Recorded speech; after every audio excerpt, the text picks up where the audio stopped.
আরে বান্ধব দেখ, কেউ এই সিংহকে মেরে গাছে ঝুলিয়ে দিয়েছে। কে মারছে এই সিংহকে? আরে তা তো জানি না, কিন্তু যে এই জঙ্গলের রাজা হয় তাকেই মেরে গাছে ঝুলিয়ে দেয়। আরে হরিং বেটা, কি হয়েছে? চলো, এই জঙ্গলের রাজা কই, আমি তার সাথে কথা বলবো।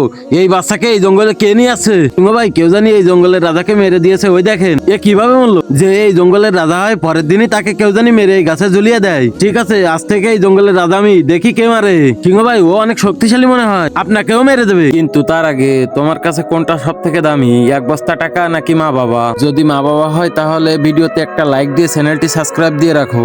যদি লাইক সাবস্ক্রাইব না করো তাহলে বুঝে নেবো তুমি তোমার মা বাবাকে ভালোই বাসো না। তোমরা চিন্তা বন্ধ করো আর কাল দেখা করো, ঠিক আছে? চলো সবাই, 24 ঘন্টা হয়ে গেছে, গিয়ে দেখি ওই সিংহকে কেউ কিছু করছে কিনা। আরে সিংহ ভাই, আপনি তো জানতে আছেন কাল রাতে আপনি কিভাবে বাঁচলেন। তো এই সিংহজি, এই জঙ্গলের কি আপনি নতুন রাজা? হ্যাঁ, আমি প্রতিদিনই ছোট ছোট বাচ্চা নিয়ে আসবো, আপনি ওদেরকে মেরে তাজা মাংস খাবেন। না, আমি কিছুতেই খাবো না, আমি ওদেরকে বাঁচানোর জন্যই এই জঙ্গলের নতুন রাজা।